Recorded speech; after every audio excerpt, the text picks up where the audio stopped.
Science of breath. अगर मैं आपसे पूछूं कि क्या आप ठीक से सांस ले रहे हैं, तो मुझे यकीन है कि आप मेरी इस बात पर जोरों से हंसेंगे। या मैं ये कहूं कि बस आप अपनी सांसों को घंटों रोककर बहुत सारे नए आयामों की खोज कर सकते हैं। लेकिन हाँ, ये सच है। हमारे पूर्वजों ने इस पर बहुत काम किया था। चलिए, इस बुक समरी में हम यही जानने की कोशिश करेंगे कि कैसे सांस पर कंट्रोल रखकर हम बहुत सारी ऐसी चीजें कर सकते हैं जो नॉर्मल लाइफ से परे हैं। हम जिस किताब की समरी आपको बताने जा रहे हैं उसका नाम है द साइंस ऑफ ब्रेथ, जिसको लिखा है स्वामी रामा, रुडोल्फ बैलेंटाइन और एलन हाइम्स ने। क्या आप यकीन करेंगे कि बहुत सारी फेटल डिजीजेस यानी कि ऐसी बीमारियां जो जानलेवा हो सकती हैं, केवल अपने मन और दिमाग पर कंट्रोल करके ठीक की जा सकती हैं? या अगर मैं आपसे बताऊं कि आप खुद को ऐसी सिचुएशन में ला सकते हैं कि जीवन में आने वाला कोई भी उतार चढ़ाव आपको डिस्टर्ब नहीं कर पाए। हाँ, एक बार को ये फेरी टेल्स जैसा लग सकता है, क्योंकि आमतौर पर लोग ऐसा नहीं करते और कुछ भी जिस पर यकीन करना मुश्किल हो उसे सुपरस्टिशियस कहकर नकार दिया जाता है। पर पुराने योगिक ट्रेडिशन को फॉलो करने वाले लोग ऐसी बातों का दावा करते हैं। सन 1970 में स्वामी रामा एक अमेरिकन रिसर्च लेबोरेटरी में गए। स्वामी रामा हिमालय के केव्स में रहते थे। उन्होंने बचपन से योग के सीक्रेट्स को प्रैक्टिस किया था।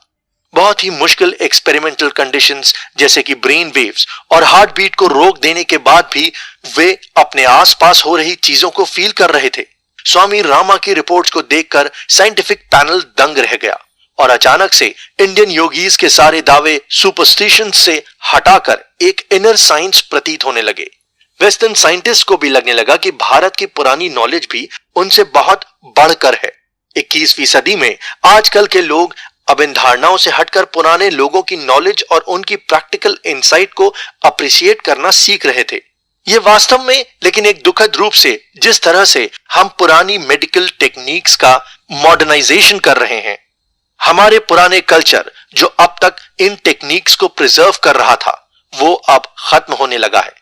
लेकिन अब भी भारतीय हिमालय की गुफाओं में, जंगलों में रहने वाले सन्यासी और योग मास्टर्स इन योगिक टेक्निक्स और इनकी समझ को अपने जैसे स्टूडेंट्स में ट्रांसमिट कर रहे हैं। और इन योगिक टेक्निक्स का एक ही मूल मंत्र है, स्वरोदय। ये एक प्राचीन तांत्रिक पाठ है। स्वरोदय शास्त्र फोनेटिकल एस्ट्रोलॉजी भी कहते हैं। इसमें स्वर यानी कि हमारी सांसों से जुड़े विज्ञान पर चर्चा की गई है। ब्रीदिंग एक ऐसा फिजिकल फंक्शन है जो ऐच्छिक यानी कि अपनी मर्जी से कंट्रोल किया जा सकता है और अनैच्छिक यानी कि जिस पर हम अपना बस नहीं चला सकते, दोनों तरह से काम करता है। ब्रीदिंग पर फोकस करना हमारे नर्वस सिस्टम को कंट्रोल में रखने के लिए जरूरी है। इस तरह की साधारण इनसाइट भारत के एक्सप्लोरर्स के लिए नॉर्मल थी, जबकि वेस्टर्न्स हमारे इन विचारों को झूठा और अंधविश्वास से भरा मानते थे। ब्रीदिंग पैटर्न को अपने हिसाब से बैलेंस करके इन योगीज ने अपने दिमाग को भी मैनिपुलेट कर लिया था। और इस बात पर वेस्टर्न साइंटिस्ट को अचंभा तब हुआ जब स्वामी रामा उस लैब में पहुंचे। जिस स्पीड से वेस्टर्न मेडिसिन एडवांस हो रही हैं, स्वामी रामा की साइंस तक पहुंचने में समय लग सकता है। वो कहते हैं हमारी फिजिकल बॉडी एक एनर्जी का चारों ओर बना हुआ एक स्ट्रक्चर है और ये एनर्जी सूक्ष्म शरीर कहलाती है, जिसकी एग्जिस्टेंस को लेकर वेस्टर्न साइंटिस्ट्स में अब भी विवाद है। फिर भी स्वामी रामा के इस एनर्जी फील्ड के मैनिपुलेशन की वजह से ही वे अपने हाथों को ट्यूमरस ग्रोथ बढ़ाने और गायब करने वाला जादू कर पाते थे। क्या आप सोच सकते हैं कि ये एक्सपेरिमेंट कैंसर सेल्स के इलाज में कितनी बड़ी क्रांति ला सकता है? लाइफ की एनर्जी के लिए संस्कृत में प्राण शब्द का इस्तेमाल किया जाता है। इजिप्ट और छल्दिया के पुराने लोगों ने प्राण के फील्ड में अच्छा वर्क किया था और जापान और चीन के वैज्ञानिक आज के दौर में भी इस पर काम कर रहे हैं। इस बुक समरी में हम इसी तरह की ब्रीदिंग से जुड़ी जानकारी को आपसे साझा करेंगे। सांस लेना एक ऐसी कला है जो हर जीवित प्राणी में मौजूद होती है, क्योंकि सांस लेना ही तो एक इंसान के जीवित होने का सबूत है। ब्रीदिंग और लाइफ दोनों के बीच में एक गहरा रिश्ता है, क्योंकि दोनों का अस्तित्व एक दूसरे पर निर्भर है। यानी न तो सांस के बगैर जीवन संभव है और न ही जीवन के बगैर सांस का कोई महत्व है। ब्रीदिंग इंसान के जीवन की एक ऐसी टफ प्रोसेस है जिसके बगैर वो जीवन की कल्पना भी नहीं कर सकता। यानी हमारे जिंदा रहने का सबूत है हमारा सांस लेते रहना। इस बात का अनुमान आप ऐसे लगा सकते हैं कि अगर हम कुछ पल के लिए अपनी सांस रोक दें तो कुछ ही देर में हमारा जीवन खत्म हो सकता है। ब्रीदिंग एक ऐसा पावरफुल टूल है जो शरीर में हो रहे सारे फंक्शन को आपस में इंटीग्रेट करके रखता है। इंटीग्रेट यानी उनके बीच में एक सामंजस्य बैठाना। अगर साइंस की भाषा में देखें तो सांस लेना एक तरीके की वेंटिलेशन प्रोसेस है। वेंटिलेशन इसलिए क्योंकि इस प्रोसेस में ब्रेथ को इनहेल और एक्सहेल किया जाता है। इनहेल करते समय अपनी बॉडी में ऑक्सीजन रिच एयर को अंदर लिया जाता है और एक्सहेल करते समय कार्बन डाइऑक्साइड को बाहर छोड़ा जाता है। इस प्रोसेस के दौरान शरीर में मौजूद डायफ्राम मुख्य भूमिका निभाता है। सांस अंदर लेने के दौरान शरीर में मौजूद ये डायफ्राम सिकुड़ जाता है जिससे एयर शरीर में पहुंच जाती है और छाती फूल जाती है। वहीं सांस को बाहर छोड़ते समय डायफ्राम और उससे जुड़े मसल्स ढीले पड़ जाते हैं जिससे कि कार्बन डाइऑक्साइड रिच शरीर से बाहर निकल जाती है और इस तरह सांस लेने की प्रक्रिया पूरी हो जाती है। ब्रीदिंग का संबंध न केवल इंसान के अंदर चल रहे प्रोसेस से है बल्कि इसका संबंध शरीर की एनर्जी से भी है। वैज्ञानिकों के अनुसार सामान्य परिस्थितियों में एक मनुष्य 1 मिनट में लगभग 15 से 18 बार सांसें लेता है। वहीं एक अस्थमा रोगी एक बार में सामान्य मनुष्य की तुलना में 2 गुनी सांसें लेता है। वही आपने महसूस किया होगा कि आप जब कोई हैवी एक्सरसाइज करते हैं तो बॉडी का ब्रेथ रेट बढ़ जाता है और आप 1 मिनट में 25 से 26 बार सांस लेते हैं। इस प्रकार ब्रीदिंग शरीर में एनर्जी को बैलेंस करती है। यानी जब शरीर को एनर्जी की ज्यादा जरूरत होती है तो उसका ब्रीदिंग रेट बढ़ जाता है क्योंकि तब शरीर को ऑक्सीजन की ज्यादा जरूरत होती है। ब्रीदिंग का कनेक्शन शरीर के ऑटोनोमिक नर्वस सिस्टम से है। ऑटोनोमिक नर्वस सिस्टम किसी इंसान के नर्वस सिस्टम का वो पार्ट है जो शरीर के इनवॉलंटरी फंक्शंस को कंट्रोल करता है और शरीर में होम्योस्टैसिस यानी संतुलन बनाकर रखता है। इनवॉलंटरी फंक्शंस में वो क्रियाएं आती हैं जो कॉन्शियसनेस के बिना भी पूरी हो सकती हैं, जैसे कि डाइजेशन या हार्ट का धड़कना। ऑटोनोमिक नर्वस सिस्टम के 2 भाग होते हैं, सिंपैथेटिक नर्वस सिस्टम और पैरासिम्पैथेटिक नर्वस सिस्टम। ये दोनों सिस्टम एक दूसरे के ऑपोजिट काम करते हैं। यानी जब भी आप किसी डेंजरस सिचुएशन में होते हैं तो बॉडी में सिंपैथेटिक नर्वस सिस्टम एक्टिवेट हो जाता है और शरीर में हार्ट बीट और रेस्पिरेशन का रेट बढ़ जाता है और उस सिचुएशन से डील करने में मदद करता है। इसे फाइट और फ्लाइट मोड भी कहा जाता है। वहीं जब शरीर में पैरासिम्पैथेटिक नर्वस सिस्टम एक्टिवेट हो जाता है और हमारी बॉडी और उसमें हो रहे इनवॉलंटरी फंक्शंस का रेट कम हो जाता है और बॉडी रिलैक्स्ड स्टेट में पहुंच जाती है, तब ब्रीदिंग नॉर्मल रेट पर वापस से आ जाती है। जब कोई इंसान मेडिटेशन या किसी ब्रीदिंग एक्सरसाइज की मदद से ब्रीदिंग पर ध्यान देता है तो उस समय उसके बॉडी में पैरासिम्पैथेटिक नर्वस सिस्टम एक्टिवेट हो जाता है और उस शरीर को रिलैक्स स्टेट में पहुंचा देता है। जिन व्यक्तियों का पैरासिम्पैथेटिक नर्वस सिस्टम एक्टिवेट हो जाता है वो अपनी डिजायर्स को कंट्रोल करने में भी कैपेबल होते हैं। इस बात से आप ये तो समझ गए होंगे कि ब्रीदिंग कितना पावरफुल और जरूरी प्रोसेस है। ये केवल हमारे जीवन की ही नहीं बल्कि हमारे मूड को भी अफेक्ट कर सकता है। ब्रेथ एक थ्रेड की तरह काम करती है जो इंसान को यूनिवर्स की कॉस्मिक एनर्जी से जोड़े हुए है। जब कोई मनुष्य इस पृथ्वी पर जन्म लेता है तो वो सबसे पहले ब्रीदिंग की मदद से इस यूनिवर्स से जुड़ता है। यानी कि जब भी कोई इंसान सांस लेता है तो वो यूनिवर्स की इस कॉस्मिक एनर्जी को अपने अंदर कंज्यूम करता है। तो ब्रीदिंग को जानना और इसका अध्ययन करना कितना जरूरी है ये आप सब समझ ही गए होंगे। ईस्टर्न ट्रेडिशन के जानकारों ने ब्रीदिंग की स्टडी पर खासा जोर डाला है। वहीं कुछ मॉनेस्ट्रीज ने तो ब्रीदिंग प्रैक्टिसेस को अपने मेडिटेशन का सेंटर पॉइंट बनाया है। इन विद्वानों के अनुसार अगर कोई अपने शरीर का पैरासिम्पैथेटिक नर्वस सिस्टम एक्टिवेट करने में कैपेबल हो जाए तो फिर उसके लिए अपने जीवन में चमत्कारी परिवर्तन करना बहुत आसान है। इन विद्वानों ने पुराने समय में ऋषियों और मुनियों के द्वारा किए गए चमत्कार और आधार उनके सांस को नियंत्रण करने की कुशलता को भी बताया है। लेकिन इसके इतना महत्वपूर्ण होने के बाद भी अपने रोजमर्रा के जीवन में अपनी ब्रीदिंग स्टाइल पर इतना ध्यान क्यों नहीं देते हैं? क्योंकि इन दिनों हर फिनोमिना को वेस्टर्न वे से देखने का चलन है। विज्ञान की भाषा में कहें तो हमारा चीजों को देखने का पर्सपेक्टिव भौतिकता पर निर्भर है। यानी जब भी हम किसी चीज को देखते हैं तो हम उसे फिजिकली या केमिकली एनालाइज करते हैं। यहां तक कि सारी लेबोरेटरीज और साइंस भी मेजरमेंट और मैनिपुलेशन पर ही आधारित है और फिजिशियंस को भी एनाटॉमी की फील्ड में ट्रेंड किया गया है। आजकल लोग केवल उन्हीं चीजों की साइंटिफिक स्टडी करना चाहते हैं जो उनके लिए इजीली अवेलेबल हैं और जिन्हें देखा जा सकता है, जबकि ब्रीदिंग टेक्निक्स की स्टडी करना मटेरियल वर्ल्ड से काफी अलग है और ये सेंसेस की समझ पर काम करता है और ये अपने मन को कंट्रोल करना भी सिखाता है। इस तरह एक तरह से ब्रीदिंग एक लाइफ ऑपरेटर है। इसके बिना तो लाइफ पॉसिबल ही नहीं है। तो जाहिर सी बात है, जब ये इतनी जरूरी है तो इसके बारे में स्टडी भी होना चाहिए। तो चलिए इस डिस्कशन में हम जानने की कोशिश करते हैं कि क्या ब्रीदिंग का कोई साइंटिफिक बेस है। लेकिन अगर बात सिर्फ साइंटिफिक बेस की है तो साइकोलॉजी में जो स्टडीज होती हैं वो भी तो साइंटिफिक हैं, जबकि उनमें भी माइंड के फंक्शंस को मेजर करने के लिए हम किसी तरह के इक्विपमेंट्स का प्रयोग नहीं करते हैं। लेकिन अगर वेस्टर्न ट्रेडिशन की बात करें तो वो इसी अनिश्चितता पर ही अटके हैं कि क्या माइंड को अप्रोच किया जा सकता है।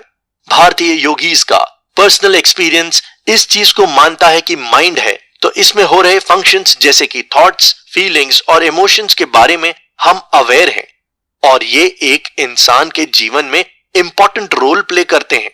और कहीं ना कहीं ये मानना ठीक भी है कि माइंड में चल रही चीजें फिजिकल एक्टिविटीज और सोशल वर्ल्ड को भी अफेक्ट करती हैं। लेकिन वेस्टर्न ट्रेडिशन अभी भी माइंड और बॉडी के कनेक्शन को नहीं समझ पाया है। यह उनके लिए अभी भी एक बहुत बड़ा कंफ्यूजन है। जब कोई फिजिशियन शरीर से जुड़ी समस्या को सुलझाने में या समझने में फेल हो जाता है तो वो उसे मेंटल प्रॉब्लम मानकर पेशेंट को साइकोलॉजिस्ट के पास जाने की सलाह देता है। और इसके उलट जब कोई साइकोलॉजिस्ट किसी मेंटल प्रॉब्लम को समझने में या डायग्नोस करने में केपेबल नहीं होता है तो वो उसे फिजिकल प्रॉब्लम बता देता है। लेकिन दोनों के बीच जब पेशेंट की डिमांड पूरी नहीं होती है तो उसकी प्रॉब्लम्स और बढ़ जाती हैं और वो फ्रस्ट्रेट हो जाता है कि किसके पास जाना चाहिए। लेकिन अफसोस की बात यह है कि वो साइकोसोमैटिक स्पेशलिस्ट जो शायद इस कनेक्शन को समझ सकते हैं वो अभी दुनिया की नजर से बाहर हैं। सवाल तो यह भी है कि आखिर माइंड और बॉडी के बीच में क्या कनेक्शन है। क्या वाकई में माइंड में चल रहे थॉट्स, फीलिंग्स किसी शरीर में चल रहे फंक्शंस को प्रभावित करते हैं? और क्या वर्तमान में विज्ञान की कोई ऐसी ब्रांच मौजूद है जो इस कनेक्शन को समझने में केपेबल है? क्योंकि वेस्टर्न साइंस शायद इस कनेक्शन को कभी समझ ना पाए और शायद ना ही इसका उत्तर देने में केपेबल हो पाए, क्योंकि इसकी पहुंच और रिसर्च अभी तक उन्हीं वस्तु तक सीमित है जिन्हें मेजर और मैनिपुलेट किया जा सकता है। ईस्टर्न ट्रेडिशन में विज्ञान की एक ऐसी ब्रांच है जो हमारे माइंड में चल रहे थॉट्स, फीलिंग्स और इमोशंस का बॉडी पे क्या कनेक्शन है और क्या ये बॉडी को अफेक्ट कर सकता है, ऐसे कई सवालों का जवाब देने में केपेबल है। ईस्टर्न ट्रेडिशन में मौजूद योगिक साइंस फिजिकल और मेंटल रियल्म दोनों की स्टडी करती है और इस साइंस को रिसर्च का दायरा वेस्टर्न ट्रेडिशन की साइंस से काफी बड़ा है। पुराने समय से योग गुरुओं ने ह्यूमन एग्जिस्टेंस को समझने के लिए और इसके डिफरेंट लेवल्स का अध्ययन करने के लिए लंबे समय तक तपस्या की और एकांत में खुद को समझने का प्रयास किया और उन्हें यह पता चला कि माइंड और बॉडी के अलावा भी मानव शरीर में एक लेवल होता है जिसका कनेक्शन हमारी माइंड और बॉडी से होता है। योगिक साइंस के अनुसार माइंड और बॉडी दोनों आपस में डायरेक्ट इंटरैक्ट नहीं करते, बल्कि उनके बीच में एक इंटरमीडिएट लेयर होती है जिसके प्रॉपर फंक्शन की वजह से वो दोनों आपस में इंटरैक्ट होते हैं।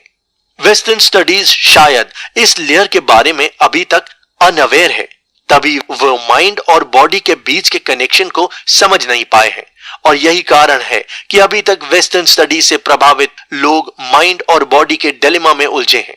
और यही वजह है कि लोग अपनी इस सिंपल प्रॉब्लम को समझने के लिए कई अलग अलग लोगों की मदद लेते हैं, जिनमें फिजिशियंस, साइकोलॉजिस्ट, ह्यूमैनिस्ट और लेबोरेटरी रिसर्चर्स आदि शामिल हैं। और उसके बाद भी अधिकतर लोग हमारी समस्या को नहीं सुलझा पाते। बड़े बड़े साइंटिस्ट्स अपने रिसर्च को फिजिकल और मटेरियल वर्ल्ड की स्टडी तक सीमित रखते हैं और अगर उन्हें इंसान के एक्शन से जुड़ी या उसके बिहेवियर से जुड़ी हुई रिसर्च करनी होती है तो उसमें वो सिर्फ उन्हीं चीजों की स्टडी करते हैं जिन्हें मेजर किया जा सकता है। जैसे कि अगर उन्हें ह्यूमन बिहेवियर के बारे में स्टडी करना है तो वो उस ह्यूमन की स्पीच प्रोडक्शन के आधार पर, यानी वो किस तरह से अपने थॉट्स को लैंग्वेज के माध्यम से एक्सप्रेस कर रहा है या किसी पर्टिकुलर टेस्ट में उसका परफॉर्मेंस क्या है, इसके आधार पर उसके बिहेवियर को एनालाइज करते हैं। कुल मिलाकर उनकी रिसर्च बिहेवियर को मेजर करने वाले एस्पेक्ट्स पर ही निर्भर होता है। यहां तक कि साइकोलॉजिस्ट भी उन्हीं बिहेवियरल एस्पेक्ट्स को स्टडी करते हैं जो हमारे कॉन्शियस और अनकॉन्शियस लेवल्स में मौजूद हैं। इन सब बातों से ये तो साफ है कि वेस्टर्न अप्रोच अभी तक माइंड और बॉडी के कनेक्शन को स्पष्ट रूप से समझ नहीं पाया है, लेकिन ईस्ट में और खास तौर से मेडिटेशन प्रैक्टिशनर्स ने माइंड और बॉडी के बीच इस रिलेशन को बहुत एक्सप्लोर किया है और उन्होंने ऐसा दावा किया है कि माइंड की अपनी प्रॉपर्टीज और टोपोग्राफी यानी स्ट्रक्चरल कंपोनेंट्स होते हैं। वेस्टर्न साइंस में हो रहे प्रोग्राम ने फिजिकल वर्ल्ड पर तो बहुत अच्छे ढंग से अपनी स्टडी की है, लेकिन जो नॉन फिजिकल फोर्स इन सब के पीछे जुड़ा है उसकी स्टडी अभी भी बाकी है। और ध्यान देने वाली बात यह है कि वो नॉन फिजिकल एलिमेंट हमारी एनर्जी ही है जो यूनिवर्स में सभी फिजिकल और नॉन फिजिकल चीजों के बीच में एक कनेक्शन बनाकर रखती है। फिजियोलॉजी की स्टडी करने के बाद साइंटिस्ट्स ने धीरे धीरे ऑर्गेनिज्म को इंटीग्रेशन में यानी हिस्सों में समझने की कोशिश की और यह जाना कि एनर्जी ही सारे बायोलॉजिकल फंक्शंस को इंटीग्रेट करती है। ये एनर्जी क्या है और कैसे काम करती है ये जानना अभी भी जरूरी है।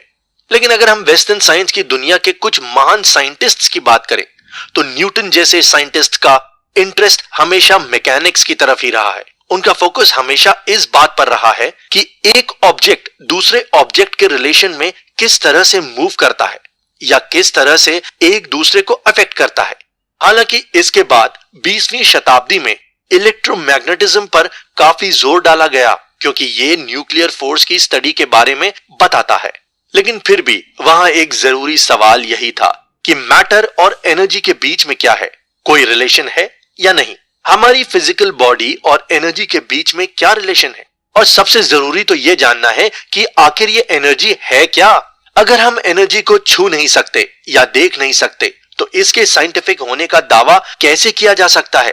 या तो यह है कि एनर्जी एग्जिस्ट करती है, इसकी मदद से ही हम सब मूव कर पाते हैं, अपने दैनिक जीवन के कार्य कर पाते हैं, और यही नहीं, इसके उपयोग से ही शताब्दियों पहले हमारे पूर्वजों ने कोयले की मदद से स्टीम बनाया और उसकी मदद से कारतूस बनाए। हमारी आज की मशीनरी इतनी इफेक्टिव इसीलिए हो पाई है क्योंकि हमने मैटर की एनर्जी का सही ढंग से यूज किया है।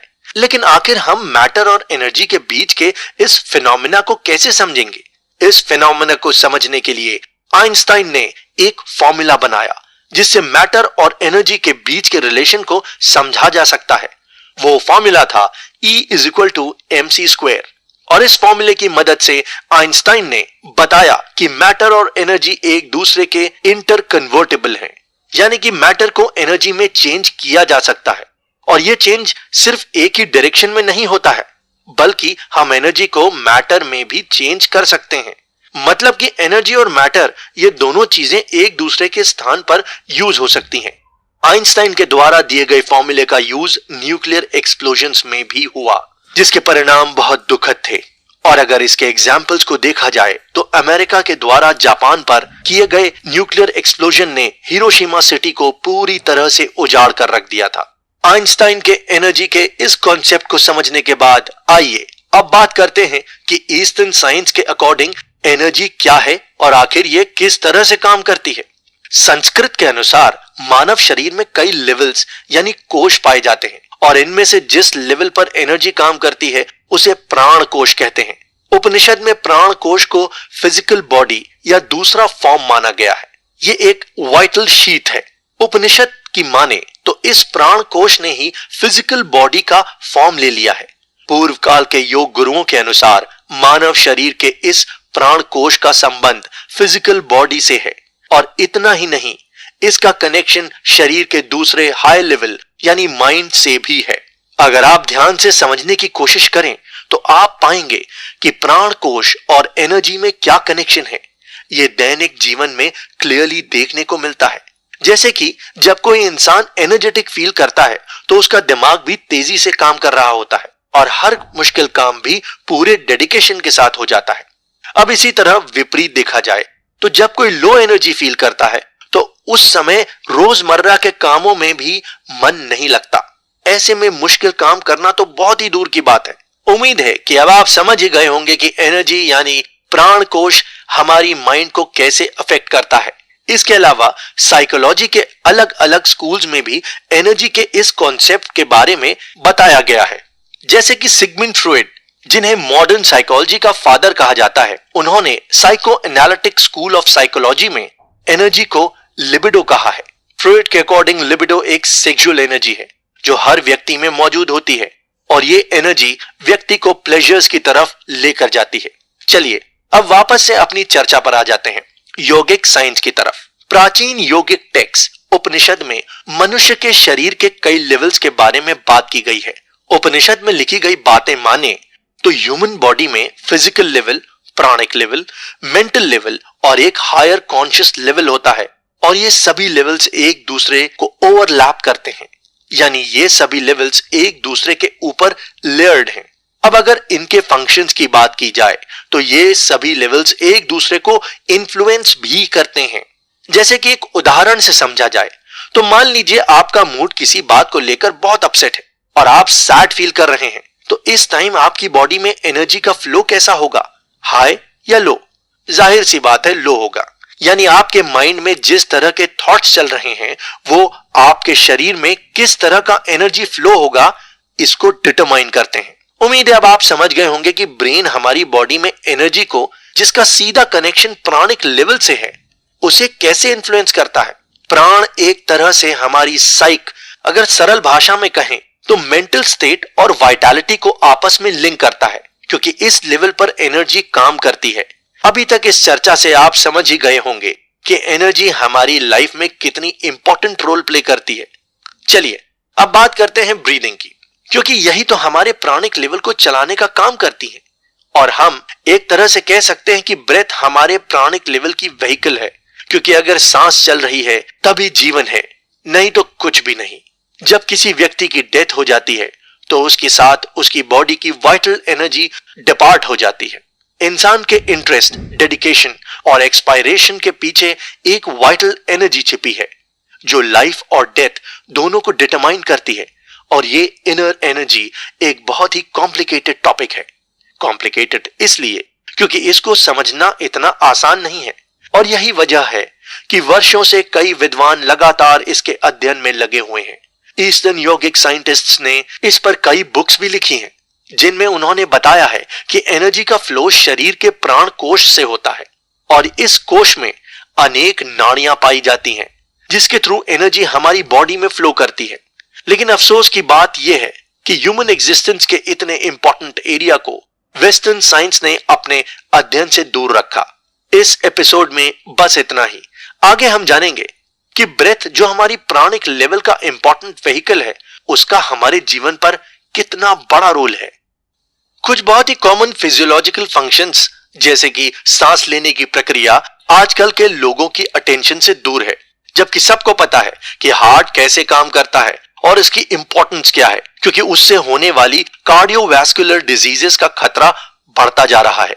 या फिर डाइजेस्टिव सिस्टम से रिलेटेड सारी जानकारी लोगों के बीच कॉमन है और इससे जुड़ी बीमारियां भी एक कमर्शियल फील्ड का हिस्सा बन चुकी हैं। इसके उलट रेस्पिरेटरी सिस्टम की जानकारी लोगों के बीच शायद स्मोकिंग और उससे जुड़ी बीमारियों की वजह से है। आपको जानकर आश्चर्य होगा कि एक आम इंसान के द्वारा ब्रीदिंग के अलावा किसी और ऑर्गन के काम करने के तरीके पर कंट्रोल पाना लगभग इम्पॉसिबल है। हालांकि ब्रीदिंग से जुड़ी जानकारियों को समझना उतना मुश्किल नहीं है। रेस्पिरेटरी सिस्टम के काम करने के तरीके और इसके बॉडी और माइंड से कनेक्ट होने के कुछ बेसिक प्रिंसिपल्स जो समझकर आप आसानी से एक स्पष्ट जानकारी प्राप्त कर सकते हैं। सांस लेना केवल मसल से एयर को शरीर के अंदर खींचना और बाहर भेजना भर नहीं है। ब्रीदिंग हार्ट और लंग्स के साथ बहुत ही सूक्ष्म लेवल पर मॉलिक्यूलर प्रोसेस पर भी इफेक्ट डालती है। चलिए इस मॉलिक्यूलर या सेल्यूलर प्रोसेस को समझने की कोशिश करते हैं। सभी ऑर्गेनिजम्स, चाहे वो इंसान हो, प्लांट्स हो या फिर जानवर, सभी छोटी या बड़ी सेल से मिलकर बने होते हैं। हर सेल का एक निर्धारित काम होता है और उन्हीं कामों के बेसिस पर ही ये टिश्यूज में ऑर्गेनाइज होती हैं। बहुत सारे टिश्यूज मिलकर एक ऑर्गन बनाते हैं और बहुत सारे ऑर्गन से मिलने से हमारी फिजिकल बॉडी तैयार होती है। आप अक्सर सोचते होंगे कि जो भी फूड हम खाते हैं वो कार्बोहाइड्रेट्स, प्रोटीन्स या फिर फैट के रूप में एनर्जी सप्लाई करता होगा, पर ऐसा नहीं है। ये सारे न्यूट्रिएंट्स यूजलेस हैं अगर इन्हें उस फॉर्म में ना कन्वर्ट किया जाए जिसे सेल्स इन्हें इनटेक कर सकें। लेकिन आमतौर पर वजन घटाते समय लोग ये कहते हैं कि हम अपने शरीर का कार्बोहाइड्रेट बर्न कर रहे हैं। तो फिर इसका मतलब क्या हुआ? और अगर शरीर का कार्बोहाइड्रेट बर्न हो रहा होता तो फिर लोगों का फैट तुरंत जलकर खत्म क्यों नहीं होता? बर्निंग के दौरान जो धुआं उठता है वो कहां जाता है?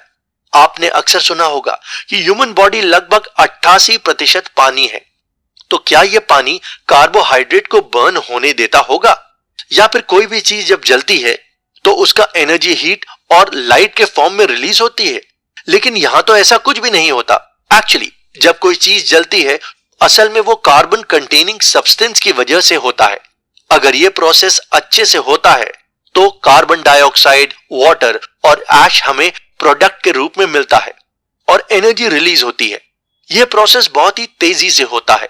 तो एक मशीन को चलाने में जितनी एनर्जी रिलीज होती है, जैसा कि आपने ऑटोमोबाइल इंजन के लिए देखा होगा, जिसमें एक चेंबर में गैसोलीन को बहुत ही रैपिडली जलाया जाता है और फिर एक कोऑर्डिनेशन सिस्टम से शाफ्ट के घुमाने से गाड़ियों के पहिए घूमते हैं। तो फिर क्या इंसान के शरीर के पास काम करने की एनर्जी इसी तरह आती है? नहीं। दरअसल सेल्स को एनर्जी तो चाहिए, पर ये एनर्जी एक्सप्लोजन से नहीं मिल सकती, क्योंकि एक्सप्लोजन से आई एनर्जी तुरंत ही खत्म भी हो जाती है और इसके बजाय सभी लिविंग ऑर्गेनिजम्स को स्लो प्रोसेस से रिलीज होने वाली एनर्जी चाहिए। इस स्लो प्रोसेस में कार्बन से बने सब्सटेंसेस धीरे धीरे ऑक्सीजन के कांटेक्ट में आते हैं और एक स्लो लेकिन कांस्टेंट एनर्जी सप्लाई हमारी सेल्स को मिलना जरूरी होती है। जबकि रैपिड प्रोसेस में ऑक्सीजन बहुत सारी क्वांटिटी में फ्यूल के कांटेक्ट में आती है और एक बहुत सारी एनर्जी रिलीज होती है। कार्बोहाइड्रेट्स और फैट्स मानव शरीर के लिए ईंधन का काम करते हैं। इन रिएक्शंस का एफिशिएंट होना भी बहुत ही जरूरी होता है, क्योंकि इस दौरान होने वाला थोड़ा सा भी चेंज शरीर के लिए यूजफुल नहीं होगा और इसको प्रॉपर तरीके से गवर्न करने के लिए सेल्स के अंदर बहुत ही छोटी सब यूनिट्स प्रेजेंट होती हैं, जिन्हें माइटोकॉन्ड्रिया कहते हैं। इनके भीतर साइटोक्रोम ऑक्सीडेज सिस्टम प्रेजेंट होता है। यह सिस्टम दरअसल स्पेशलाइज्ड एंजाइम्स और प्रोटीन्स का एक ग्रुप है जो कार्बोहाइड्रेट और फैट्स के ऑक्सीडेशन यानी कि स्लो बर्निंग से बनी एनर्जी को एक स्टोरेज मॉलिक्यूल एडेनोसाइन ट्राइफॉस्फेट के रूप में चेंज कर देता है। इन एडेनोसाइन ट्राइफॉस्फेट्स को एटीपी कहा जाता है, या आप इन्हें एनर्जी कॉइन्स भी कह सकते हैं। इन्हीं एनर्जी कॉइन्स के पास पूरे शरीर में एनर्जी ट्रांसफर करने की क्षमता होती है और ये एनर्जी शरीर में होने वाली केमिकल रिएक्शन को मेंटेन करने और शरीर में हो रहे सभी मैकेनिज्म को प्रॉपर तरीके से काम करते समय यूज होती है। तो रेस्पिरेशन की वास्तविक प्रोसेस केवल सांस को अंदर खींचना और बाहर भेजना नहीं है, बल्कि ये सेल के अंदर होने वाली एक कॉम्प्लेक्स प्रोसेस जिसमें हमारे द्वारा इनटेक किए गए न्यूट्रिएंट्स को ऑक्सीजन की प्रेजेंस में बहुत ही स्लो प्रोसेस से बर्न होते हैं। नाक, श्वास नली यानी कि ट्रैकिया, लंग्स, सर्कुलेटरी सिस्टम और उनके साथ ही मसल्स सभी साथ मिलकर आसपास की हवा से ऑक्सीजन को मॉडिफाई करने या ट्रांसपोर्ट करने का काम करती हैं, जिससे कि सभी सेल्स को ऑक्सीजन की पूर्ति आसानी से हो सके। ये सभी अंग ऑक्सीजन सप्लाई की आपूर्ति करने में इंपॉर्टेंट रोल प्ले करते हैं और इसी वजह से सेल्स एनर्जी जनरेट करने का काम प्रॉपर तरीके से कर पाती हैं। इसलिए इनमें से किसी भी अंग का पूरा काम करने वाला थोड़ा सा भी चेंज पूरे शरीर की एनर्जी सप्लाई के लिए प्रॉब्लम क्रिएट कर सकता है। तो दोस्तों, इस कड़ी में आपने जाना कि हमारे शरीर को एनर्जी किस तरह से मिलती है, लेकिन क्या यह ऑक्सीजन डायरेक्ट आपकी सेल्स तक पहुंचती है? नहीं, इसके लिए बहुत ही सिंपल दिखने वाला कॉम्प्लेक्स सिस्टम काम करता है। अगले एपिसोड में इसी के बारे में चर्चा करेंगे।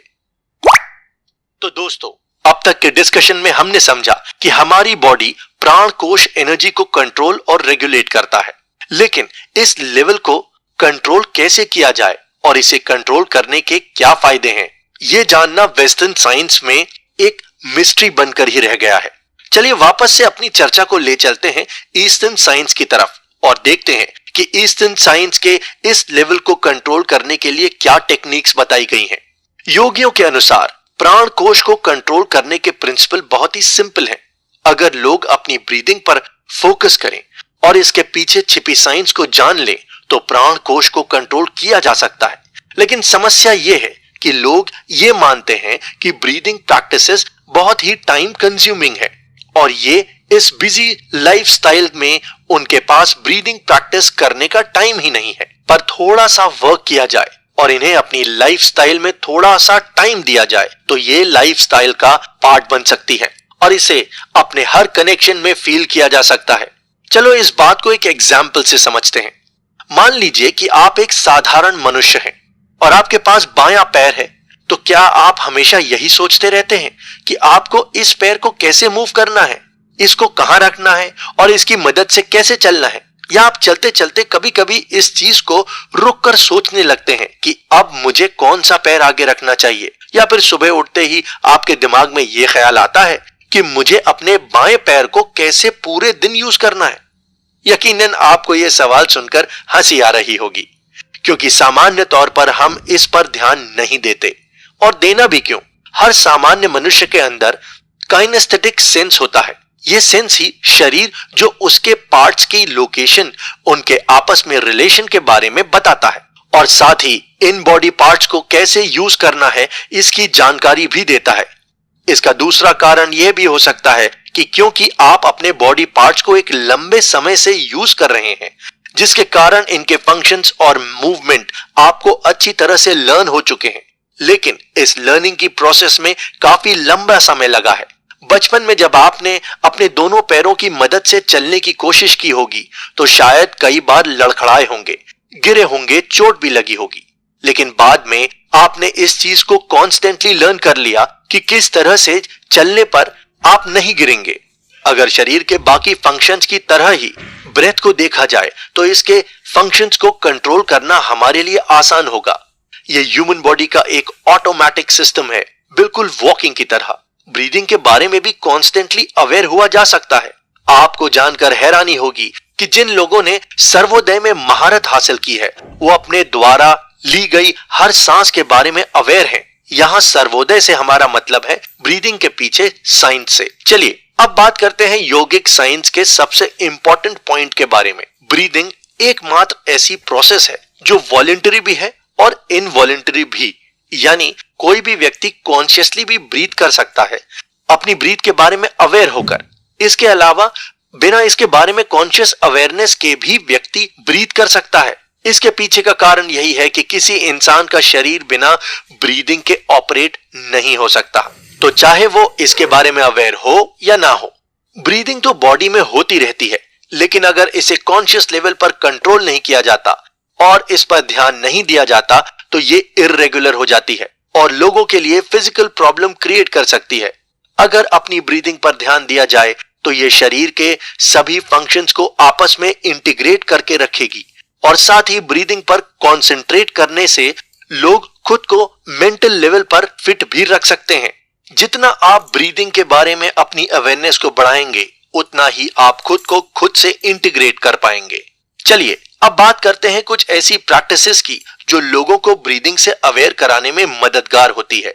योग गुरुओं के अनुसार प्राणायाम एक ऐसी प्रैक्टिस है जिसके थ्रू लोग अपनी ब्रीदिंग को कंट्रोल कर सकते हैं। प्राणायाम को करने के लिए एक नाक से सांस को शरीर के अंदर लिया जाता है और फिर दूसरी नाक से उसे बाहर छोड़ते हैं। जब ब्रेन नाक से सांस लेकर दाईं नाक से छोड़ता है तो इंसान की फिजिकल और मेंटल टोन में भी स्विफ्ट होता है, क्योंकि ऐसा कहा जाता है कि मनुष्य की दाईं नाक का संबंध उसके इमोशन से होता है और इन चीजों को अपनी डेली लाइफ में एक्सपीरियंस भी किया जा सकता है। अगर ब्रीदिंग के पीछे छिपी साइंस को अपनी डेली लाइफ में इंप्लीमेंट कर लिया जाए तो ये लोगों की फिजिकल और मेंटल हेल्थ के लिए वरदान साबित हो सकता है। लेकिन किसी भी चीज की अवेयरनेस धीरे धीरे होती है और इस सेल्फ एक्सप्लोरेशन के मैकेनिज्म में प्राण और एनर्जी के बीच का कनेक्शन समझना होगा और प्राणायाम जैसी ब्रीदिंग प्रैक्टिसेस को अपने डेली रूटीन में शामिल करना होगा। और धीरे धीरे आप देखेंगे कि इसका रिजल्ट ये होगा कि आप एनलाइटेंड फील कर पाएंगे और अपनी बॉडी के सभी फंक्शंस के बीच का इंटीग्रेशन महसूस करेंगे। स्वरोदय, जिसे हम साइंस ऑफ ब्रेथ कहते हैं, उसके कॉन्सेप्ट समझकर इस कनेक्शन और एनर्जी को पहुंचाया जा सकता है और अपनी लाइफ को सही शेप दिया जा सकता है। और इसे समझने के लिए बने रहिए हमारे साथ अगले एपिसोड में, जहां हम समझने की कोशिश करेंगे कि आखिर हमारे शरीर को ब्रीदिंग की जरूरत क्यों पड़ती है।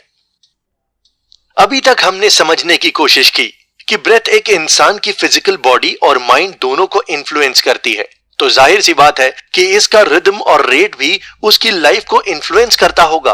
किसी भी व्यक्ति की ब्रेथ का रिदम और रेट उसकी इमोशनल और मेंटल स्टेट को इंडिकेट करता है। आपको जानकर हैरानी होगी कि किसी भी इंसान के अंदर क्या चल रहा है ये उसकी ब्रीदिंग रेट से पता किया जा सकता है। एंशिएंट टाइम में योग गुरु लोगों की ब्रीदिंग क्वालिटी को देखकर उनके माइंड को रीड कर लेते थे। आजकल लोग अपने मन में चल रहे थॉट्स और फीलिंग्स को समझने और जानने में ही बिजी रहते हैं। उन्हें यह लगता है कि उनके थॉट्स ही उनकी लाइफ का सबसे बड़ा ट्रेजर है। और ये एक हिसाब से सच भी है, क्योंकि जैसे थॉट्स आपके मन में आते हैं उन्हीं के अकॉर्डिंग मटेरियल वर्ल्ड और यूनिवर्स से आपका इंटरेक्शन होता है। ब्रीदिंग का इंपैक्ट शरीर के एनर्जी लेवल पर भी पड़ता है, और ऐसा इसलिए क्योंकि ब्रीदिंग के थ्रू बॉडी में ऑक्सीजन रिच एयर जाती है और इस ऑक्सीजन की वजह से आप एनर्जाइज फील करते हैं। जैसा कि हमने पहले भी डिस्कस किया है कि किसी इंसान के शरीर में एनर्जी की जितनी अमाउंट में जरूरत होती है उतने ही अमाउंट में वो ऑक्सीजन को ब्रीदिंग के थ्रू इनटेक करता है।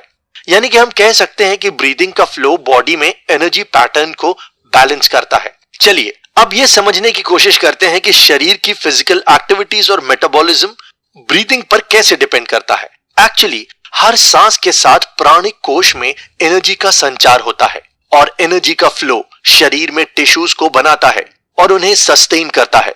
मतलब कि अगर कोई अपनी बॉडी में एनर्जी के पैटर्न को चेंज करता है तो उसकी फिजिकल बॉडी में भी चेंजेस देखने को मिलेंगे।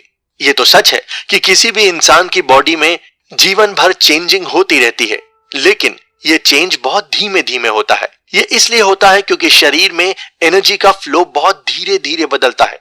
अगर आप एकाग्र होकर बैठे और अपने ब्रीदिंग पर ध्यान दें तो आप अपने शरीर में होने वाले चेंजेस को ऑब्जर्व कर सकते हैं। एनर्जी के पैटर्न में शिफ्ट होने से शरीर में क्या असर होता है, चलिए ये एक एग्जाम्पल से समझने की कोशिश करते हैं। जब किसी व्यक्ति को इंजरी हो जाती है या वो किसी कारण से ट्रॉमा में चले जाता है तो इन सब के कारण उसकी बॉडी पोस्चर में चेंज आ सकता है। इंटरनल ऑर्गन्स के फंक्शंस में भी इंजरी की वजह से कुछ चेंजेस आ सकते हैं, जैसे कि उसका वेट कम हो सकता है या फिर उसके कलर कंप्लेक्शन में भी चेंजेस आ सकते हैं। अब हमारी एनर्जी का पैटर्न शिफ्ट होता है या एनर्जी का फ्लो प्राण कोश तक सही ढंग से नहीं हो पाता तो वे सही से वर्क नहीं कर पाते, तो इसकी वजह से लोग बीमार पड़ते हैं या उनकी डेथ भी हो सकती है। चलिए अब बात करते हैं प्राण कोश की। अब तक हमने डिस्कस किया था कि प्राण कोश किसी शरीर को मटेरियल वर्ल्ड से जोड़ने का काम करता है, तो फिर इस कोश को कंट्रोल कौन करता है? उपनिषद के अनुसार कोश या एनर्जी लेवल को शरीर में मौजूद मनोमाया कोश गवर्न करता है। मनोमाया कोश यानी हमारी मेंटल बॉडी। ये मेंटल बॉडी एनर्जी बॉडी से ज्यादा कॉम्प्लिकेटेड है, लेकिन ये जरूर है कि हर कोई अपनी मेंटल फंक्शनिंग को एक्सपीरियंस करता रहता है।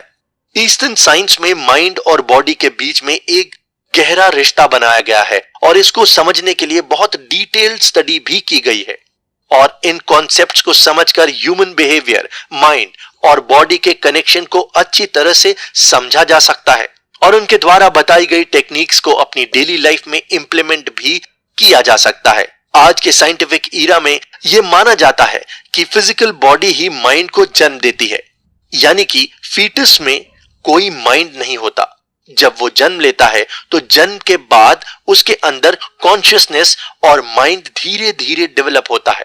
लेकिन ये विचार तो वेस्टर्न वर्ल्ड का है। वहीं अगर ईस्टर्न वर्ल्ड की बात की जाए तो उनका ओपिनियन इस पॉइंट पर बिल्कुल डिफरेंट है।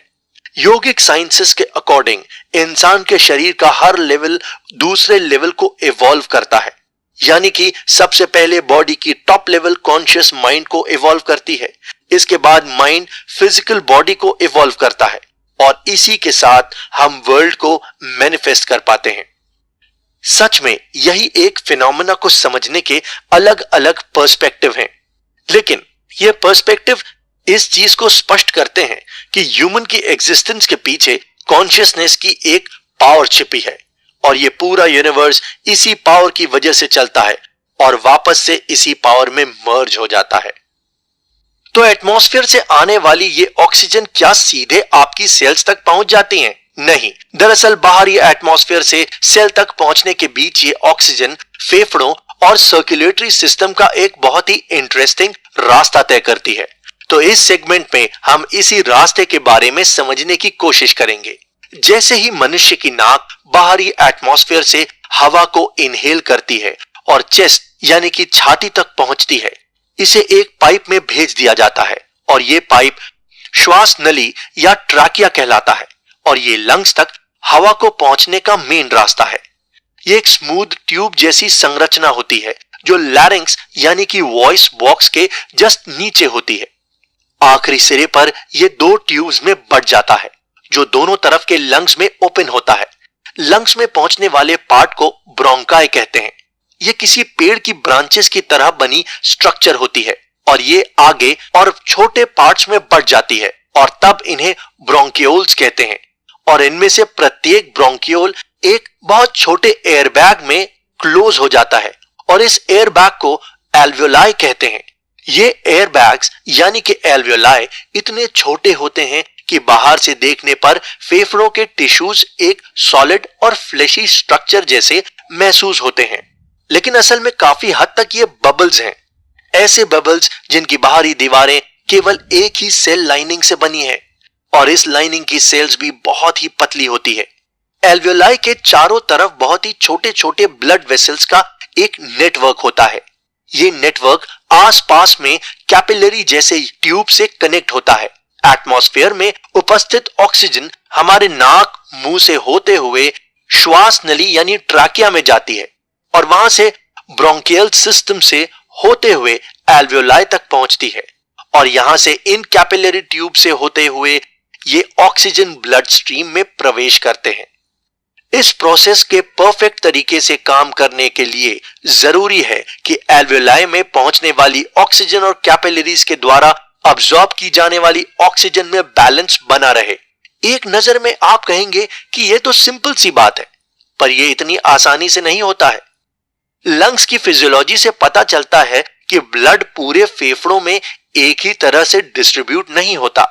यह ग्रेविटी पर डिपेंड करता है और नॉर्मल सिचुएशन में ऊपर के हिस्से की अपेक्षा निचले हिस्से में ब्लड की क्वांटिटी ज्यादा होती है। हालांकि गैसेस का फ्लो एल्वियोलाई के अंदर और बाहर फेफड़ों के ऊपरी हिस्से में ज्यादा होता है, तो जरूरी नहीं है कि बाहरी एटमॉस्फेयर से ब्लड स्ट्रीम में ऑक्सीजन का फ्लो उतना एफिशिएंट हो जितना हमें बाहर से देखने पर लगता है। लेकिन इस इनएफिशिएंसी को काम करने के लिए हमें अपने लंग्स की इन एक्टिविटी को कम करने की जरूरत होती है और ये काम सांस लेने के तरीके में थोड़े बहुत बदलाव से भी कर सकते हैं। एल्वियोलाइज के इंजर्ड होने की स्थिति में ये इनएफिशिएंटली यानी कि सही से काम न कर पाने की सिचुएशन बढ़ जाती है, जैसा कि आमतौर पर स्मोकिंग करने वालों के साथ होता है। अगर ये एल्वियोलाई इंजर्ड होती हैं तो और भी सीरियस समस्याएं पैदा होती हैं, जैसे कि स्मोकिंग करने से बहुत छोटी एल्वियोलाई टूट जाती हैं।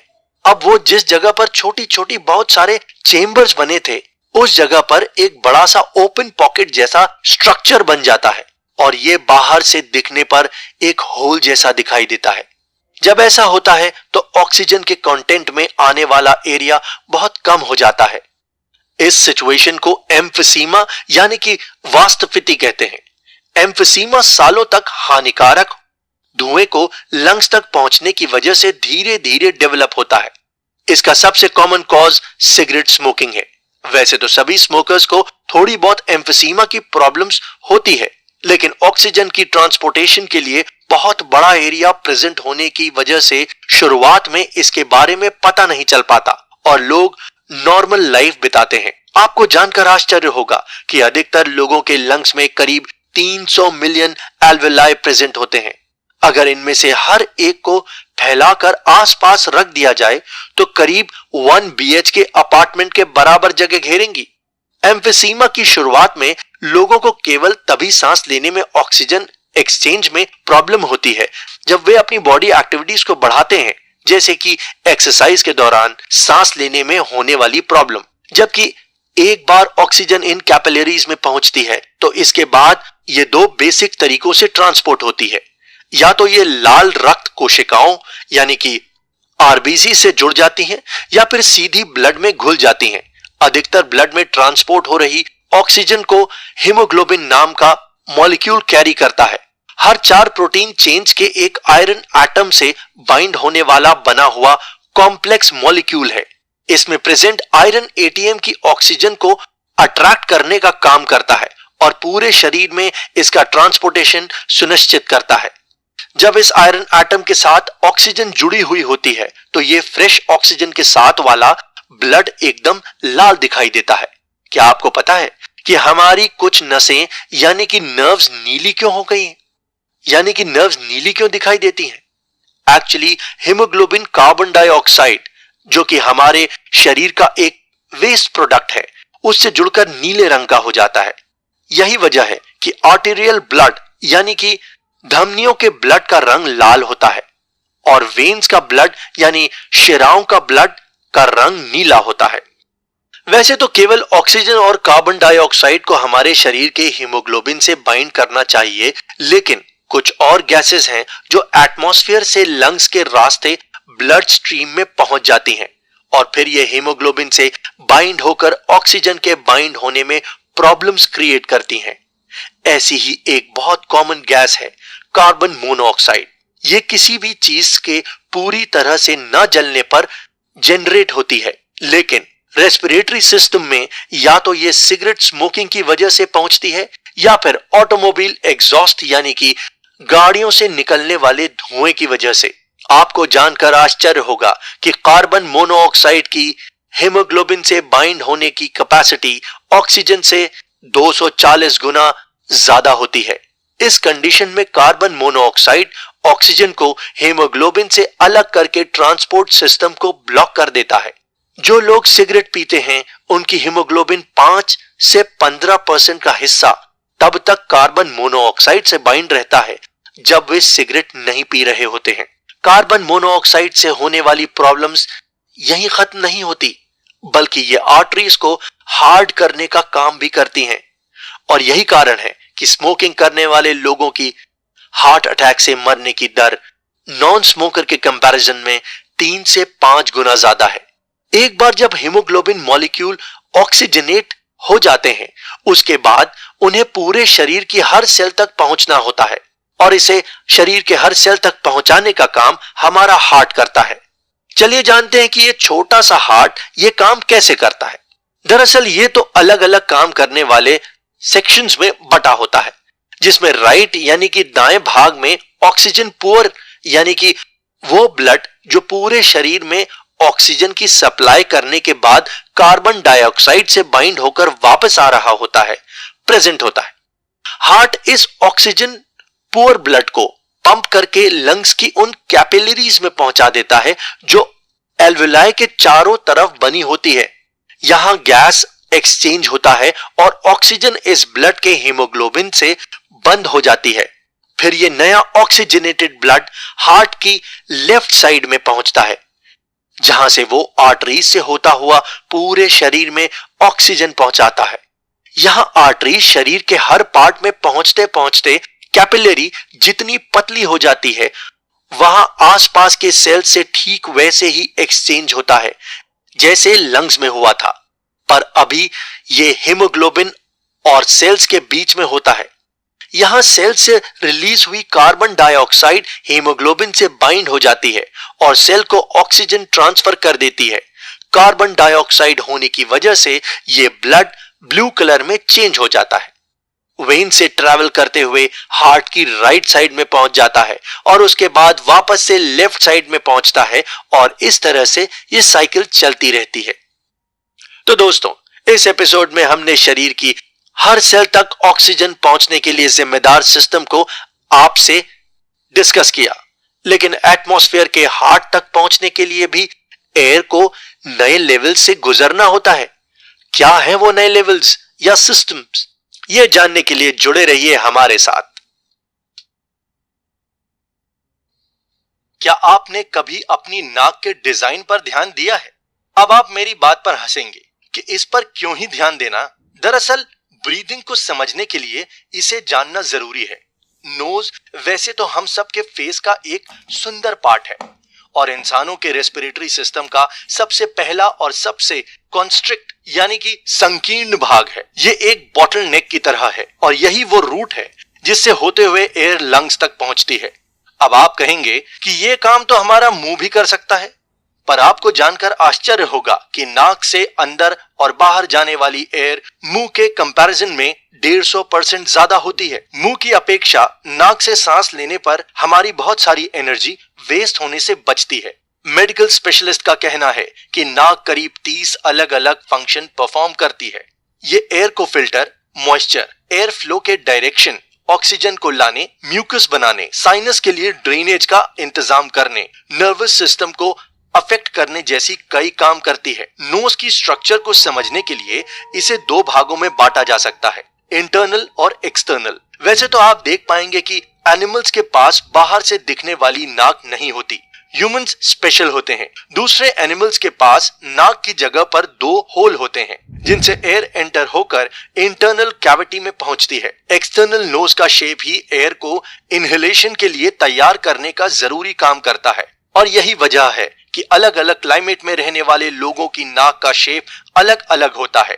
ठंडी जगह पर रहने वाले लोगों की नाक लंबी और बड़ी होती है जिससे वो हवा के अंदर जाने पर गर्म होकर शरीर को अंदर इनहेल कर पाएं, जबकि गर्म जगह पर रहने वाले लोगों की एयर को कम प्रोसेसिंग की जरूरत होती है और इस वजह से उनकी नाक छोटी होती है। एक्सटर्नल नोज एयर को इकट्ठा करके एक फ्लोम को इसके फ्लो को बढ़ा देने का काम भी करती है जिससे कि इंटरनल नोज तक पहुंचने वाली हवा तेजी से पहुंच सके। एक्सटर्नल नोज के 2 पार्ट होते हैं।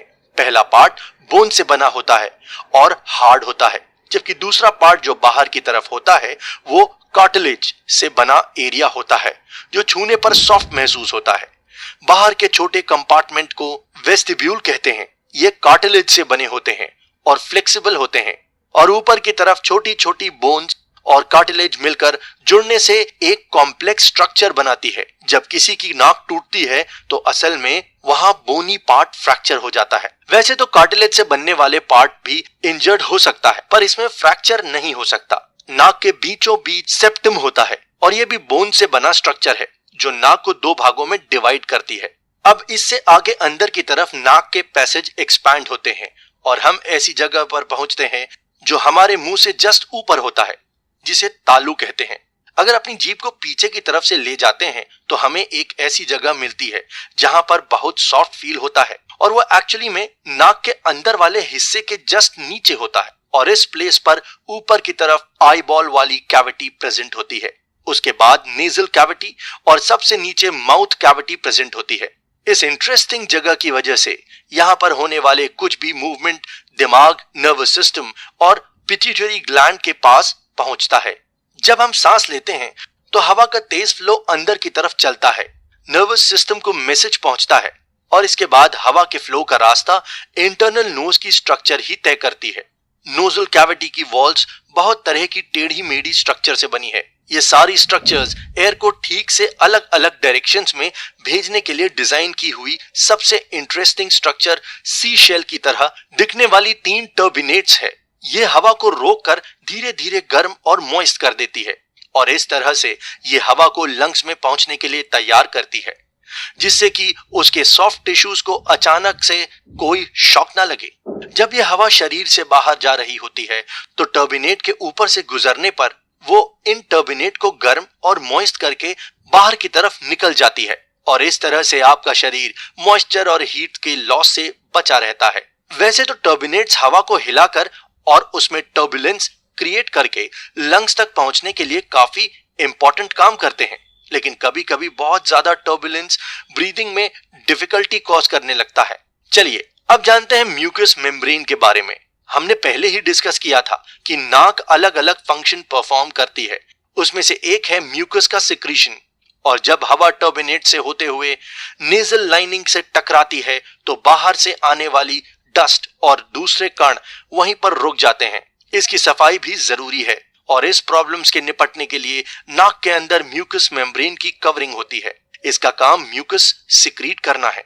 ये म्यूकस डस्ट जमे हुए कचरे और बैक्टीरिया, वायरस या जो भी कुछ हवा में मिक्स हो रहा है पर हमारे शरीर के अंदर जाने पर इन्फेक्शन कॉज कर सकता है, उनको नाक से बाहर लाने का काम करती है, क्योंकि ये शरीर के अंदर जाने पर प्रॉब्लम्स क्रिएट कर सकता है। तो ये म्यूकस बाहर कैसे आता है?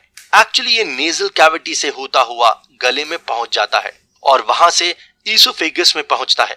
फिर वो म्यूकस वहां से होते हुए डाइजेस्टिव ट्रैक्ट के रास्ते बाहर निकल जाता है या फिर वहां पर प्रेजेंट डाइजेस्टिव एंजाइम्स इसे और इसके माइक्रोब्स दोनों को डिसॉल्व कर देते हैं।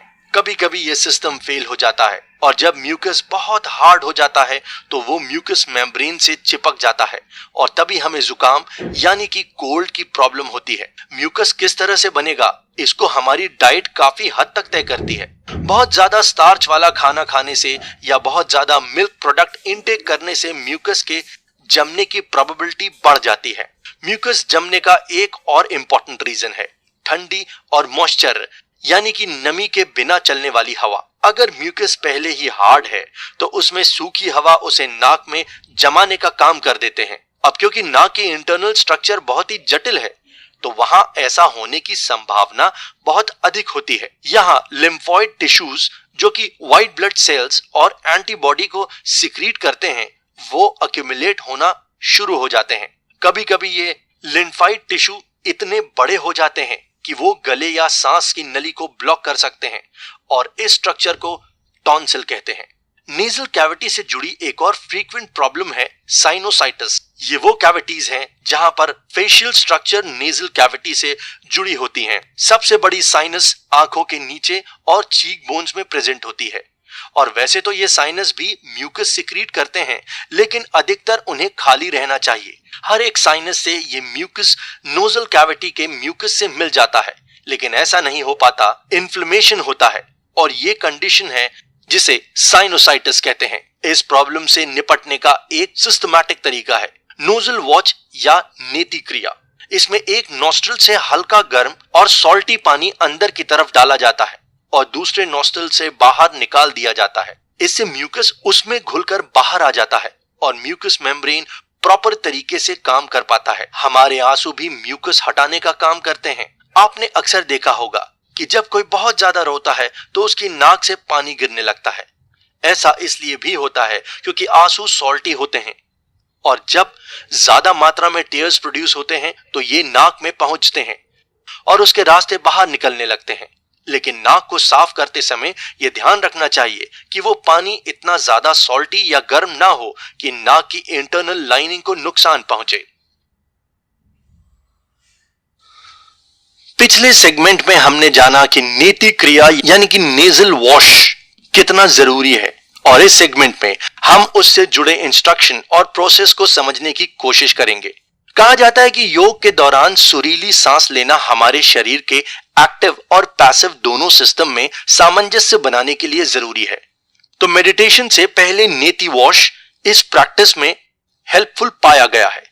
इसके लिए 1/4 चम्मच नमक को हल्के गर्म पानी में नेति पॉट में लिया जाता है। इसे अच्छे से मिक्स करने के बाद नाक में डालकर गर्दन को झुका लेने से पानी ऊपर की तरफ नॉस्ट्रिल में पहुंचता है। फिर अपने सिर को सीधा करते हुए वाटर को दूसरी नॉस्ट्रिल में पहुंचाया जाता है और फिर आगे की तरफ झुककर इस पानी को बाहर निकाल दिया जाता है। नेटी पॉट को यूज करते समय ध्यान रखना चाहिए कि सिर को पूरी तरह से झुका लिया जाए, क्योंकि अगर पूरा पानी बाहर नहीं निकला तो ये कान तक पहुंच सकता है। एक नॉस्ट्रल से नेटी वॉश करने के बाद सेम प्रोसेस को दूसरे नॉस्ट्रल से किया जाता है। इसके अलावा जब म्यूकस ब्लैंकेट का सिक्रीशन बहुत ज्यादा होता है तो डाइजेस्टिव जूस इसे डाइजेस्ट करने के लिए काफी नहीं होते। ऐसा अधिकतर रात में होता है।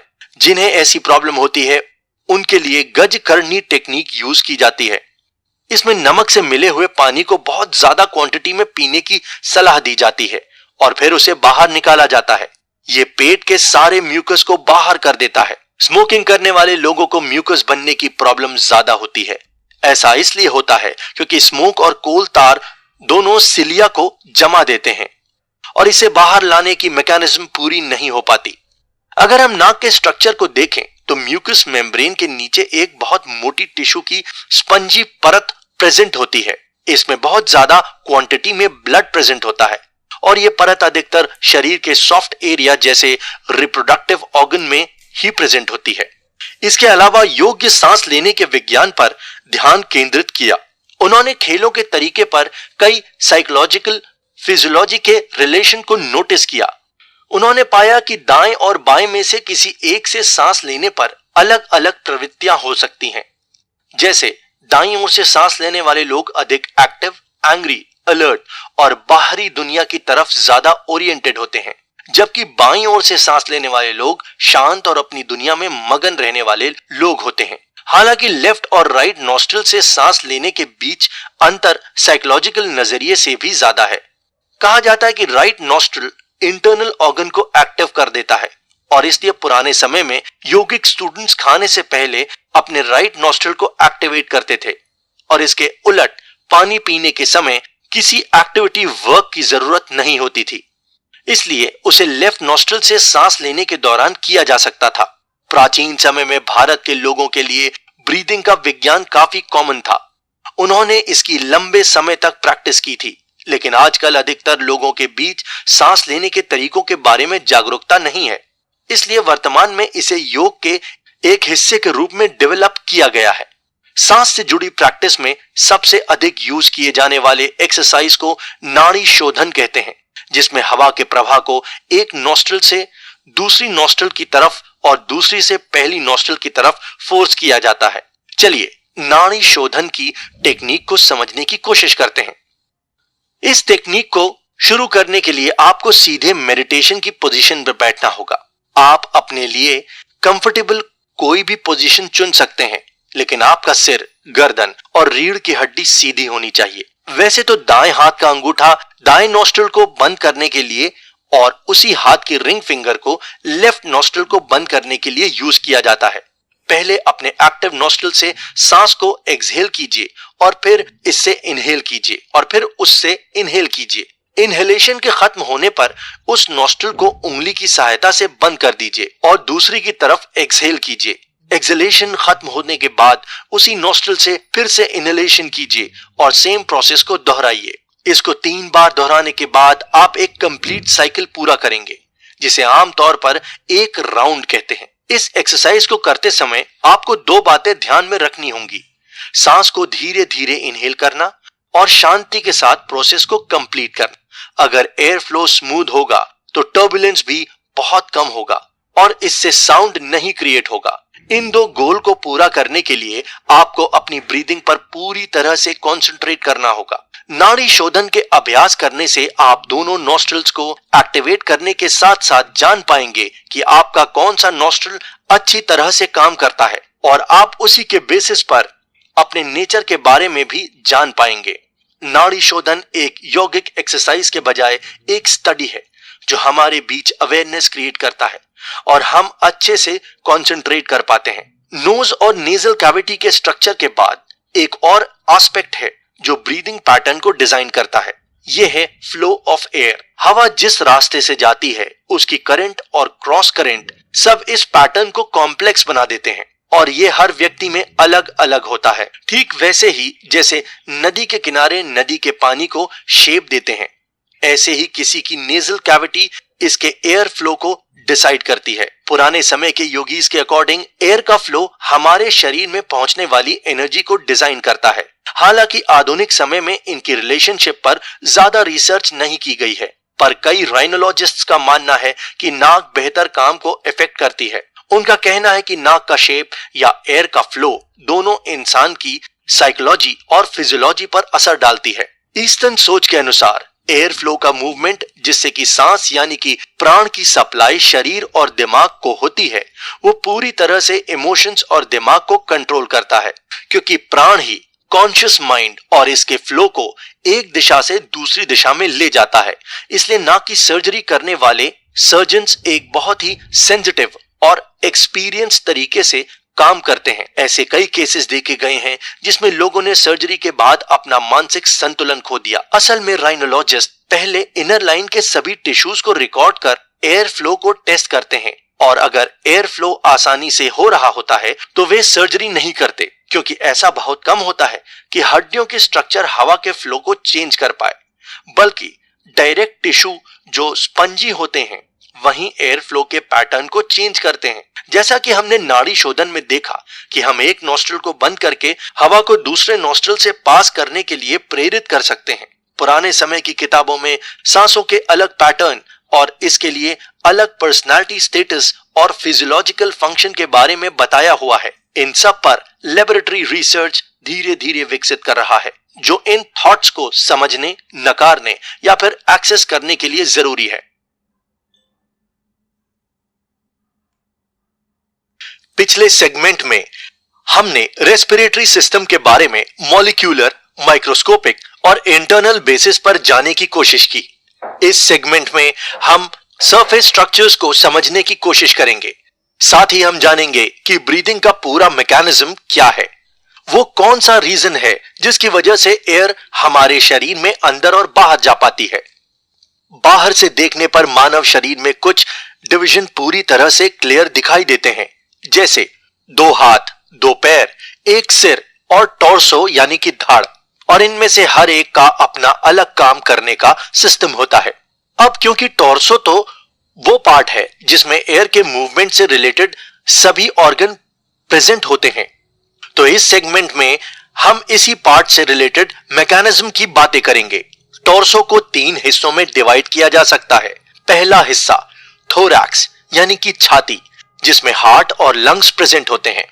उसके बाद एब्डोमेन यानी कि पेट, जो छाती के जस्ट नीचे से शुरू होता है, और इसमें डाइजेशन से संबंधित सभी ऑर्गन्स प्रेजेंट होते हैं। और तीसरा भाग पेल्विस कहलाता है। अगर केवल बाहरी तौर पर देखा जाए तो चेस्ट एक सिलेंडर जैसा दिखेगा, जिसकी भीतरी सतह सपाट है। इसके पीछे वर्टिकल यानी कि लंबाई की ओर रीढ़ की हड्डी प्रेजेंट होती है, जो इस टॉर्सो सिलेंडर को सपोर्ट देने का काम करती है। ये टिश्यूज और ऑर्गन्स के लिए फ्रेम का काम भी करती है। इसके पीछे वर्टिकल यानी कि लंबाई की ओर रीढ़ की हड्डी प्रेजेंट होती है, जो इस टॉर्सो सिलेंडर को सपोर्ट देने का काम करती है। ये टिश्यूज और ऑर्गन्स के लिए फ्रेम का काम भी करती है। वर्टिब्रल कॉलम में बहुत सारी छोटी हड्डियां एक के ऊपर एक जोड़कर अरेंज होती हैं और इन्हें वर्टिब्रे कहते हैं। इसकी पहली 12 हड्डियों को थोरेसिक वर्टिब्रे कहते हैं। ये सभी दोनों तरफ से पसलियों से जुड़ी होती हैं, यानी कि पसलियां एक दूसरे के समांतर ऊपर से नीचे की तरफ मुंह करती हैं।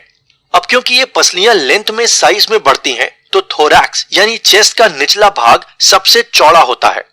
इन निचली पसलियों से एक मजबूत मसल से बना स्ट्रक्चर डायाफ्राम होता है। यह धड़ को 2 छोटे भागों में बांट देता है। ऊपरी हिस्सा चेस्ट कैविटी और निचला हिस्सा एब्डोमेन कैविटी कहलाता है। एब्डोमिनल कैविटी को वर्टिब्रल कॉलम और पेल्विस की हड्डियों से सहारा मिलता है। डायाफ्राम, जो कि चेस्ट और एब्डोमिनल कैविटी को अलग करता है, वो फ्लैट नहीं होता, बल्कि चेस्ट की तरफ एक पैराशूट या डोम की तरह उठा हुआ रहता है। यही वजह है कि इसका मूवमेंट बाहर से देखने पर डायरेक्ट विजिबल नहीं होता। आपको इसे महसूस करने के लिए इसकी एक्टिविटी को दूसरे टिश्यूज पर फोकस करके पता करना होगा। डायफ्राम के तुरंत ऊपर दाईं और बाईं ओर फेफड़े होते हैं और उनके बीच हार्ट प्रेजेंट होता है। लंग्स डायफ्राम से डायरेक्ट टच नहीं होते, बल्कि वे बहुत पतले टिश्यूज प्लूरा से कवर्ड होते हैं। प्लूरा एक डबल लेयर स्ट्रक्चर है और इन दोनों लेयर के बीच प्लूरा फ्लूइड भरा होता है। यह उनके बीच लुब्रिकेंट का काम करता है। अंदर वाली प्लूरा लेयर लंग्स को भी पूरी तरह कवर करती है और बाहरी लेयर चेस्ट की वॉल्स को कवर करती है। क्योंकि दोनों प्लूरल लेयर ज्यादा दूरी पर नहीं होती, तो चेस्ट या डायफ्राम में होने वाला मूवमेंट लंग्स तक आसानी से पहुंचता है और लंग्स का मूवमेंट डायफ्राम तक पहुंचता है। यानी कि जब डायफ्राम नीचे की तरफ मूव करेगा तो लंग्स एक्सपैंड होंगे और डायफ्राम के ऊपर जाने पर सिकुड़ जाएंगे। यही दो मेन कारण हैं जो हवा को लंग्स में मूव करने में सहायता करते हैं। जब डायफ्राम नीचे जाता है तब लंग एक्सपैंड होते हैं और इससे ट्राकिया और ब्रोंकियोल से होते हुए एयर एल्वुलाई में आ जाती है। यह प्रोसेस इनहेलेशन कहलाता है। अगर हम चेस्ट कैविटी को एक सिलेंडर की तरह समझें तो इनहेलेशन 3 तरह से अपने वॉल्यूम्स बढ़ा सकता है। पहला, जब सिलेंडर का निचला भाग नीचे की तरफ मूव करे। दूसरा, उसकी दीवारें बाहर की तरफ, या तीसरा, उसका टॉप ऊपर की तरफ फैले। इन 3 से, जिसमें से पहले को डायफ्रामेटिक ब्रीदिंग, दूसरे को थोरैसिक ब्रीदिंग और तीसरे को क्लेविकुलर ब्रीदिंग कहते हैं। जब कोई पूरी तरह से सांस लेता है या योगिक ब्रीदिंग करता है तो ये 3 फेज सीक्वेंस में कंप्लीट होते हैं। डायफ्रामेटिक इनहेलेशन डायफ्राम के नीचे पुश होने से पूरा होता है। ये जानते हैं कि यह कैसे होता है। दरअसल सभी मसल्स की तरह डायफ्राम की 2 स्टेट होती है, एक एक्टिव स्टेट और दूसरी रिलैक्स स्टेट। एक्टिव स्टेट में सभी मसल फाइबर सिकुड़कर छोटी हो जाती हैं और रिलैक्स स्टेट में मसल फाइबर पूरी तरह फैल जाते हैं। कंस्ट्रक्शन के दौरान सभी मसल्स सबसे छोटे सरफेस एरिया में पहुंचने की कोशिश करते हैं और चेस्ट कैविटी बढ़ जाती है। लेकिन रिलैक्स स्टेट में चेस्ट कैविटी कम होती है और एब्डोमिनल स्पेस बढ़ जाता है। शारीरिक रूप से तीनों फेजेस में डायफ्रामेटिक ब्रीदिंग सबसे इजी स्टेट है। इससे लंग्स में सर्कुलेट हो रहा ब्लड शरीर के दूसरे भागों में पहुंचता है और क्योंकि ब्रीदिंग का मेन पर्पस ब्लड को कैपिलरी में पहुंचाने वाली ऑक्सीजन से ऑक्सीजनेट करना है, तो यह ब्रीदिंग बहुत ही इजी होती है। आपने छोटे बच्चों को इस तरह की ब्रीदिंग करते हुए देखा होगा जब उनका डायफ्राम पूरी तरह से सांस लेने के लिए यूज होता है। सांस लेने का दूसरा तरीका है थोरैसिक ब्रीदिंग। इसमें एयर चेस्ट तक पहुंचती है और थोरैक्स यानी कि चेस्ट का डायमीटर बढ़ता है। मसल का एक स्पेशल ग्रुप जिसे इंटरकोस्टल कहते हैं, वो पसलियों के बीच इस ब्रीदिंग को परफॉर्म करता है और ये मसल्स 2 लेयर में होते हैं, इंटरनल और एक्सटर्नल। एक्सटर्नल मसल्स इस तरह से अरेंज होते हैं कि वो रिब्स को ऊपर और आगे की तरफ स्विंग करा सकें। इससे चेस्ट का डायमीटर बढ़ता है और लंग एक्सपैंड होते हैं और एल्वेलाई को एयर खींचने के लिए स्पेस मिलता है। इंटरनल मसल रिब्स को वापस खींचने और चेस्ट का वॉल्यूम कम करने का काम करते हैं। चेस्ट ब्रीदिंग लंग के अपर और मिडिल पोर्शन तक एयर पहुंचाती है, पर निचले हिस्से में इतने अच्छे से एयर नहीं पहुंच पाती और इसके ब्लड में मिक्स होने की एफिशिएंसी भी कम होती है। चेस्ट ब्रीदिंग को डायफ्रामेटिक ब्रीदिंग की तुलना में ब्लड और गैस की मिक्सिंग में ज्यादा मेहनत भी करनी पड़ती है। अब क्योंकि ज्यादा काम के लिए ज्यादा एनर्जी चाहिए, तो हम उतनी ही ज्यादा फ्रीक्वेंटली सांसें भी लेते हैं। हमारे कार्डियोवैस्कुलर सिस्टम को कितना काम करना पड़ेगा, यह सीधे हमारी सांस लेने की एफिशिएंसी पर निर्भर करता है। तीसरी तरह का इनहेलेशन, जिसे क्लेविकुलर कहते हैं, इसमें सबसे ज्यादा एयर की जरूरत पड़ती है। इसमें 2 क्लेविकल बोन या कॉलर बोन खींचकर बहुत ज्यादा एयर को इनहेल करती हैं और इसे लंग्स के सबसे ऊपरी हिस्से में पहुंचाती है। क्लेविकुलर ब्रीदिंग तभी होती है जब हमारे शरीर की ऑक्सीजन डिमांड बहुत ज्यादा हो। इन तीनों तरह के सांस लेने के तरीके को एक यौगिक ब्रीदिंग में कोऑर्डिनेट करके हम अपने शरीर को गहरी सांस लेने की सिचुएशन में पहुंचा सकते हैं। इस सिचुएशन में डायफ्राम सिकुड़ता है और चेस्ट नीचे की तरफ फैलती है। फिर सबसे बाद में क्लेविकल्स को ऊपर उठाते हुए लंग्स के सभी हिस्सों में ऑक्सीजन पहुंचती है। जब लंग्स में ऑक्सीजन पूरी तरह से भर जाती है तो यह खाली किस तरह होती है, यानी कि एक्सहेलेशन किस तरह होता है। आपने महसूस किया होगा कि गहरी सांस लेने के बाद पूरी तरह से रिलैक्सेशन फील होता है। ऐसा होने का कारण है लंबी सांस खींचने के बाद होने वाला एक्सहेलेशन। दरअसल सांस को बाहर निकालने के लिए कोई भी मसल्स नहीं मेहनत करते, बल्कि फेफड़ों की दीवारें लचीली होती हैं। जब इनमें भरी हवा बाहर निकलती है और ये अपनी ओरिजिनल स्टेट में आ जाते हैं। ये ठीक वैसे ही होता है जैसे आप किसी को गुब्बारे में जब हवा भरते हैं तो वह फूल जाता है और हवा के निकलते ही अपने पुराने शेप में वापस आ जाता है। इसकी इलास्टिसिटी का कारण भी काफी इंटरेस्टिंग है। एक गुब्बारे की तरह ही लंग्स के टिश्यूज में कुछ इलास्टिक फाइबर होते हैं और एल्वेलाई, जो कि सेल्स की छोटी पॉकेट्स हैं, वो अंदर से प्रोटीन से बने एक फ्लूइड सर्फेक्टेंट से बने होती हैं। ये लंग्स में इलास्टिसिटी क्रिएट करते हैं। ये ठीक वैसे ही होता है जैसे किसी घुले हुए साबुन से बबल बनता है और फिर फूट जाता है। ये हवा की वजह से बने सरफेस टेंशन के कारण भी होता है। जब ये तनाव दूर होता है तो मसल्स को आराम मिलता है और हवा बाहर की तरफ निकल जाती है।